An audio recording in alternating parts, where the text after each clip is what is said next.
மீண்டும் மற்றொரு வீடியோ மூலமாக அவங்க எல்லாரையுமே சந்திக்கிறதுல சந்தோஷம். பிள்ளைகள் வீட்ல இருக்கும்போது நம்ம ஏதாவது ஆக்டிவிட்டிஸ் செய்து அவங்களோட இந்த எழுத்து திறனை அதிகரிக்கலாமா? அல்ல சில பிள்ளைகள் ஸ்ட்ரகிள் பண்றத பார்த்திருப்போம். ஷர்ட்ல பட்டன் போடுறது கூட கஷ்டப்படுவாங்க. அல்லது ஜிப் போட தெரியாது. ஷூ லேஸ் கட்ட தெரியாது. எதுக்குமே பேரண்ட்ஸே டிபெண்டா இருக்கிறது. இப்படியான விஷயங்கள்லாம் நாங்க பார்த்திருப்போம். இது எல்லாமே நம்ம குழந்தைகளோட கைகளுக்கான இந்த ஃபைன் மோட்டார் ஸ்கில்ஸ் இருக்கு இல்லையா? இதை டெவலப் பண்றது மூலமாக நம்ம குழந்தைகளுக்கு நிறைய ஆக்டிவிட்டிஸ் கொடுக்கறது மூலமாக இம்ப்ரூவ் பண்ணக்கூடியதாக இருக்கும். அவங்க எழுதுறது சரி அல்லது அவங்களோட இந்த மாதிரியான ஸ்கில்ஸ் இது எல்லாமே இம்ப்ரூவ் பண்ணக்கூடியதாக இருக்கும். இந்த வீடியோ மூலமாக நாங்க ஒரு 3ல இருந்து ஒரு 8 வயசு வரைக்குமான குழந்தைகள் இருக்காங்க இல்லையா, இவங்களுக்கு வீட்டிலேயே நீங்க டெய்லி என்னென்ன ஆக்டிவிட்டிஸ் செய்ய கொடுக்கறது மூலம் அவங்களோட எழுத்து, அவங்களோட கைகளுக்கான வலிமையா இருக்கட்டும், அவங்களோட ஸ்கில்ஸை டெவலப் பண்றது, இது எல்லாத்துக்குமே என்னென்ன ஆக்டிவிட்டிஸ் இம்பார்ட்டன்ட், என்னென்ன சிம்பிளான ஆக்டிவிட்டிஸ் நீங்க பெரிய பெரிய கேஜெட்ஸோ டாய்ஸோ வாங்காம வீட்டில் இருக்கிற பொருட்களை கொண்டே செய்யலாம் அப்படிங்கிறத பார்க்கறது தான் இந்த வீடியோட நோக்கமாக இருக்குது. இந்த சேனலை முதல் தடவையா பாக்குறீங்க அப்படின்னா சப்ஸ்கிரைப் பண்றது மூலமாகவும் நண்பர்களோட ஷேர் பண்றது மூலமாகவும் தொடர்ந்து இந்த சேனலுக்கு ஆதரவு தருவீங்க அப்படின்னு சொல்லி நம்புறேன். முதலாவது ஆக்டிவிட்டி தான் இந்த பிளே டோஸ் அல்லது கிளே அப்படின்னு சொல்லுவோம் இல்லையா, இது குழந்தைகளுக்கு நீங்க வாங்கி கொடுக்கறது.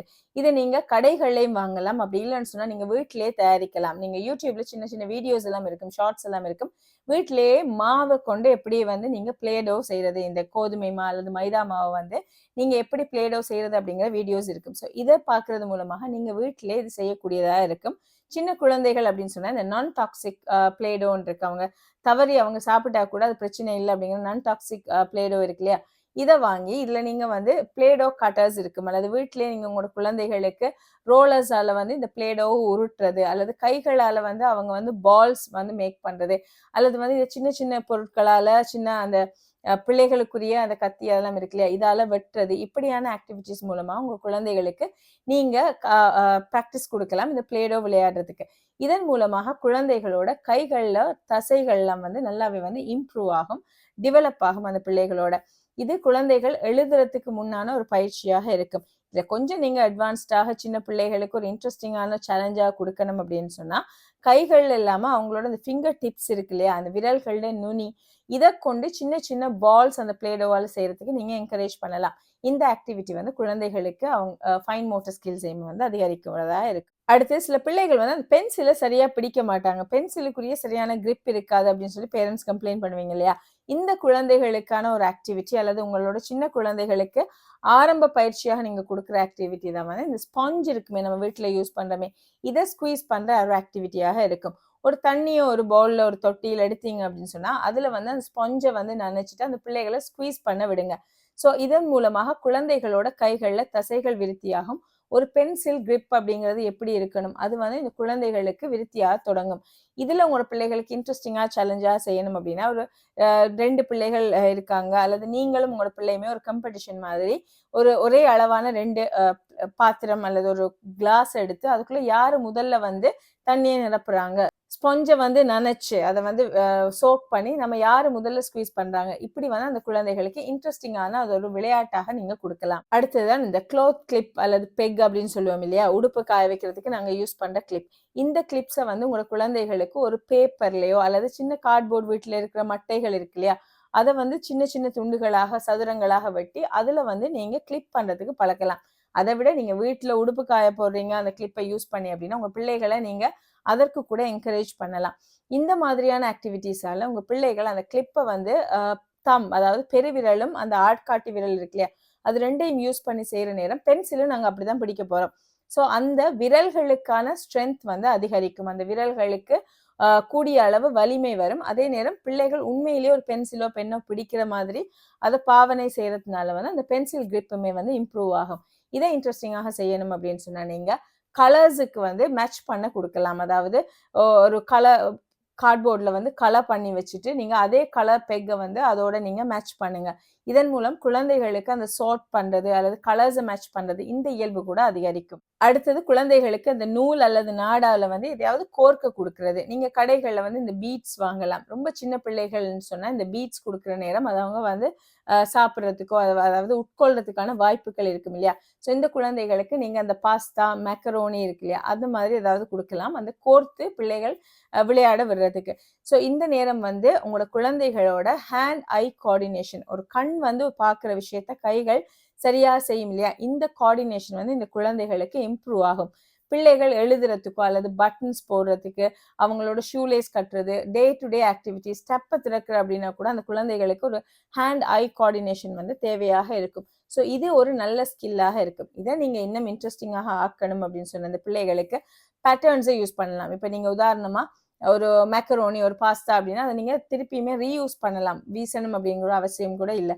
ஸோ இதுக்கு வந்து நீங்க பெயிண்ட் அல்லது மார்க்கரால கலர் பண்ணலாம், வித்தியாசமான கலர். ஸோ அதை வந்து உங்களோட பிள்ளைகளுக்கு நீங்க ஒரு பேட்டர்னாக, இப்போ முதல்ல நீங்க ப்ளூவை கோர்த்தீங்க அப்படின்னா அடுத்தது கிரீன், அடுத்தது ரெட், திருப்பி ப்ளூ, கிரீன், ரெட். ஸோ இப்படி பேட்டர்ன்ஸை கூட நீங்க டீச் பண்ணலாம். அல்லது நம்பர்ஸை டீச் பண்ணலாம். அந்த பாஸ்தால நீங்க 1 to 20 வரைக்கும் நம்பர்ஸ் எழுதிட்டு அந்த நம்பர் ஆர்டர்ல நீங்க கோர்த்துட்டு வாங்க. இது மூலம் நம்பர்ஸை டீச் பண்ணலாம். இப்படியான சின்ன சின்ன ஆக்டிவிட்டிஸ் இன்ட்ரெஸ்டிங்காகவும் இருக்கும், உங்க குழந்தைகளோட ஸ்கில்ஸையும் அதிகரிக்கக்கூடியதாக இருக்கு. அடுத்த ஆக்டிவிட்டிஸா இந்த பேப்பர்ஸை கிழிக்கிறது, கிழிச்சு ஒட்டுறது அல்லது ரோல் பண்றது. இது நாம எல்லாருமே சின்ன வயசுல செய்திருப்போம் இல்லையா. இது வந்து குழந்தைகளோட ஃபிங்கர்ஸ், அந்த விரல்களுக்கு இருக்கிற ஸ்ட்ரென்த்தையும் கண்ட்ரோலையும் வந்து அதிகரிக்கிற ஒரு ஆக்டிவிட்டியாக இருக்கும். ஸோ சின்ன சின்ன பேப்பர்ஸாக இருக்கட்டும், கலர் பேப்பர்ஸை வந்து சின்ன பீசஸாக கிழித்து அந்த 2 ஃபிங்கர்ஸ் இருக்கும் இல்லையா, அதாவது பெருவிரல், சுட்டு விரல், இந்த 2 விரலுக்கும் இடையில வந்து அந்த பிள்ளைகள் வச்சு சின்ன சின்ன பால்ஸாக செய்யலாம். இதை வந்து இன்ட்ரெஸ்டிங் ஆக்குறதுக்கு வித்தியாசமான உருவங்கள் நீங்க வரைந்து கொடுத்து அதற்கு ஏற்ற மாதிரி அதுல வந்து கம்மை வச்சு அந்த பிள்ளைகள் ஒட்டுறதுக்கு வந்து நீங்க என்கரேஜ் பண்ணலாம், கொலாஜ் மாதிரி. ஸோ இப்படி செய்யற நேரம் வந்து குழந்தைகளோட விரல்களுக்கான கண்ட்ரோல் வந்து அதிகரிக்கும். முதல்ல நான் சொன்ன மாதிரி இந்த ஹேண்ட் ஐ கோஆர்டினேஷன் கூட இந்த ஆக்டிவிட்டிஸால அதிகரிக்கும். அடுத்தது ஸ்டிக்கர்ஸை வந்து பிரித்து ஒட்டுற வந்து ஆக்டிவிட்டிஸ். இப்போ நிறைய புக்ஸை நாங்கள் பார்த்துருப்போம், ஸ்டிக்கர் புக்ஸே வருது. இது ஏன் அப்படின்னு நீங்க யோசிச்சிருப்பீங்க. இது வந்து ஜஸ்ட் அந்த பிள்ளைகளுக்கு விருப்பமான ஸ்டிக்கர்ஸை பார்க்கறதுக்கு அப்படின்னு. இதோட காரணம் அது இல்லை. உங்களோட குழந்தைகள் ஸ்டிக்கர்ஸை பீல் பண்ணி ஒட்டுற நேரம் இருக்கு இல்லையா, இது வந்து உங்களோட குழந்தைகளோட கைகளுக்கான ஒரு எக்ஸசைஸாக இருக்கும். ஸோ பிள்ளைகள் அந்த ஸ்டிக்கரை உரிச்சு ஒட்டுற நேரம் வந்து அந்த கண்ணுமே வந்து அதை ரொம்ப கவனமாக பார்த்துதான் செய்ய வேண்டியதா இருக்கும். அந்த விரல்களோட நுனிகள் வந்து பாவிக்கப்படும். ஸோ இந்த ஆக்டிவிட்டி கூட எங்களோட குழந்தைகளோட விரல்களுக்கான ஒரு எக்ஸசைஸாகவும் மூளை திறனை அதிகரிக்கிறதுக்கான ஒரு எக்ஸசைஸாகவும் இருக்கும். இதுதான் வந்து இந்த ஃபிங்கர் பெயிண்டிங். குழந்தைகளுக்கு அவங்களுக்கு டாக்ஸிக் அல்லாத அல்லது அலர்ஜியை உருவாக்காத நல்ல பெயிண்ட்கள் இருக்கும் அப்படின்னு சொன்னா நீங்க அந்த பெயிண்ட்டை வாங்கி அவங்களோட கைகள்ல பெயிண்ட் பண்ண விடுறது. ஸோ உங்களோட பிள்ளை வந்து ஒரு வலது கை டாமினண்டான பிள்ளை அப்படின்னு சொன்னா அந்த பெயிண்ட் ப்ரஷை வந்து அந்த குழந்தைய வலது கையில எடுத்து அவங்களோட இடது கையில வந்து பெயிண்ட் பண்ண ஆரம்பிப்பாங்க. ஸோ இந்த நேரம் வந்து பிள்ளைகளுக்கு வந்து அவங்களோட கைகளுக்கு சென்சரியான ஒரு விஷயம், அதாவது புலன்களை தூண்டக்கூடிய ஒரு ஆக்டிவிட்டியா இது இருக்கும். அந்த பிள்ளைகள் வந்து வித்தியாசமான ஃபீலிங்ஸை உணர ஆரம்பிப்பாங்க. தொடுகை மூலமாக இருக்கட்டும், அந்த பெயிண்டோட கூலாக இருக்கட்டும், அந்த வித்தியாசமான நிறங்களை அவங்க பார்க்கறது, இது எல்லாமே பிள்ளைகளோட மூளை வளர்ச்சிக்கு கூட உதவியாக இருக்கும். அதே நேரம் இது குழந்தைகளோட ஃபிங்கர் மசில்ஸோட அந்த கண்ட்ரோலையும் வந்து ஸ்ட்ரென்த்தையுமே அதிகரிக்கக்கூடியதாக இருக்கும். இன்னும் ஒரு ஆக்டிவிட்டி நம்ம எல்லாருமே சின்ன வயசுல செய்திருப்போம், இந்த ரப்பர் பேண்ட் ஆக்டிவிட்டி அப்படின்னு சொல்லுவோம். ஜஸ்ட் வந்து இந்த ரப்பர் பேண்ட் எடுத்து நம்ம விரல்களை வச்சு நாங்க வந்து யாரையோ எய்ம் பண்ற மாதிரி எல்லாம் விளையாடி இருப்போம். சாதாரணமான ஒரு விஷயம். இந்த காலத்துல இந்த பிள்ளைகளுக்கு இப்படியான விஷயங்கள் கிடைக்கிறது இல்லைங்கிறதால இதெல்லாம் நம்ம ஒரு ஆக்டிவிட்டியா சொல்ல வேண்டியதா இருக்கு.